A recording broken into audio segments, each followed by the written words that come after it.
Hey everyone, Shane here with etrailer.com. Today I have a 2020 Ford EcoSport. I'm going to walk through how to install the CURT Class 2 Trailer Hitch receiver. This is what our hitch is going to look like when it's installed. Cross tube is completely hidden behind our bumper fascia.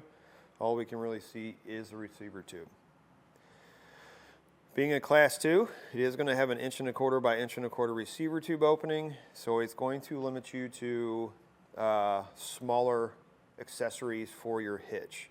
However, adding a hitch like this is going to be great for bike racks, maybe smaller cargo carriers. Even if you want to pull a small kayak trailer, this hitch is going to work great for that. We actually had a neighbor, because these cars are so small, don't have a spare tire, or don't have room for a spare tire. They actually put a spare tire carrier on the back to carry that extra tire. So it's really going to give you a lot of benefits for those smaller accessories. Hitch pin hole is going to be 1/2 inch in diameter. It's going to take a standard 1/2 inch hitch pin. The pin and clip does not come with a hitch, however they can be found here at eTrailer. This is what's going to secure your items onto the receiver tube. It's going to have rolled steel safety chain loops. You can see very large openings, so it's really going to fit or accommodate different size safety chain hooks depending on what you have. As far as our weight capacities go, we're going to have a 350-pound max tongue weight, which is the downward pressure on the inside of the receiver tube, 3,500-pound gross towing weight, which is the trailer plus the load included. I do recommend checking the owner's manual of the vehicle. Make sure the vehicle can withstand that amount of weight. You're going to go with the lowest number between the vehicle and the hitch. Now a few measurements to help you when deciding on any of those hitch mounted accessories. From the center of our hitch pin hole to the outermost part of our fascia, we're looking at about 2.5 inches. That number is important for like your bike racks and cargo carriers that fold up. You want to make sure they're not going to make contact. From the ground to the top innermost part of our receiver tube, we're looking at about 19.5 inches. We're going to subtract 8 inches for the lift that we're on, so we're looking at about 11.5 inches. What I recommend is if you're going to put a ball mount on a bike rack or a cargo carrier, find one with a raised shank in it to give you a little bit of that extra clearance that you're going to need. You can find any of those options here at eTrailer. As far as the installation goes, pretty simple and straightforward. Depending on the model vehicle you could have a single exhaust on your passenger side, or you could have exhaust that runs across with a hanger on that side as well. You could also have a plastic underbody panel. Doesn't necessarily have to be trimmed and put back in, but it does give you that option and gives you the measurements that if you want to remove that panel and put it back in, it gives you those trimming options. Other than that, you have 4 bolts on one side, 3 on the other. Torque them down and your hitch is installed and ready to use. If it's something you may not have the time or the space to do, you can always check our dealer locator, find someone near you that's able to put it in.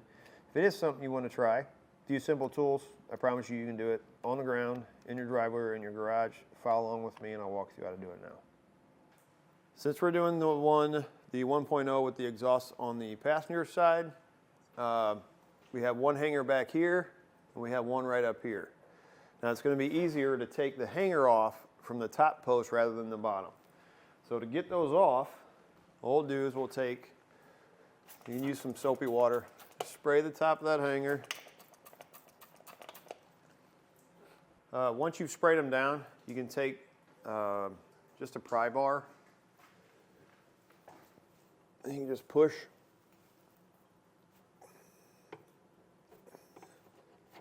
and just kind of work that off.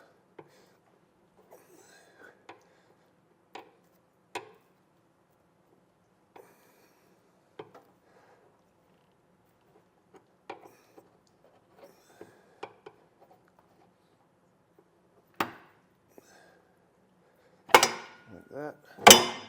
I'm going to do the same thing with the other one in the back.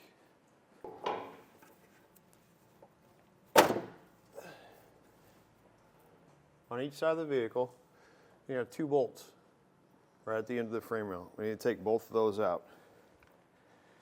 We're going to be using a 15mm socket to remove those.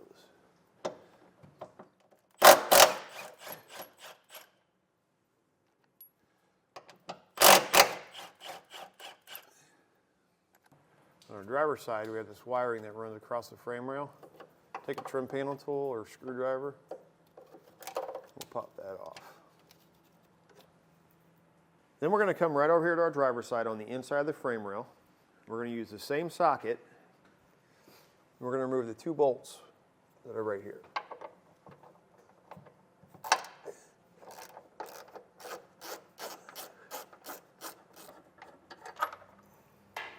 Like this. It's going to go in this hole right here, but we need to go up inside the frame rail so we can thread a bolt into it. We're going to come up through this hole, kind of eyeball it.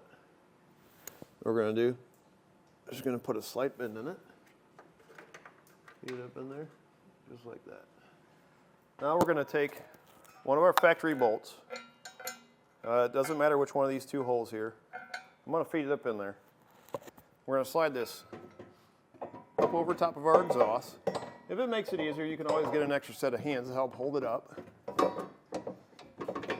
And we're going to thread that into where we removed our factory bolts.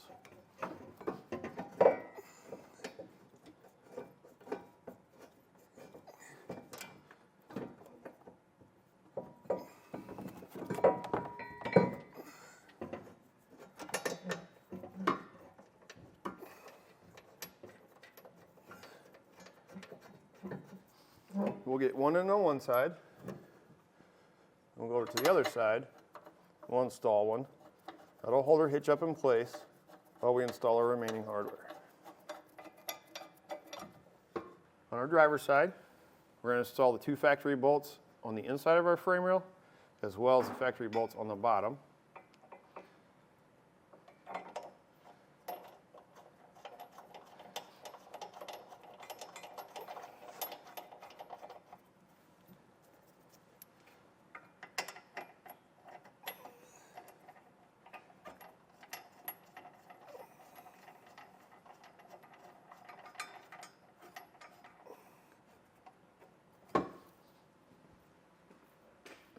If that bolt's not going in by hand, you need to make sure you adjust your hitch because you don't want to cross thread that. That is a weld nut that's up in the frame rail. For this hole back here, hex bolt, conical tooth washer, make sure the teeth are facing up towards the hitch. We're going to hold on to the nut plate.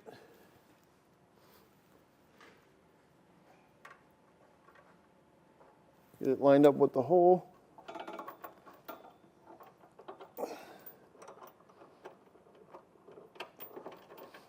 Thread it into the nut plate. Next, you're going to come back here to tighten and then torque all of your hardware to the specifications and the instructions. I suggest tightening from the bottom first. That pulls your hitch up, and then tighten the 2 on the inside of the frame rail last.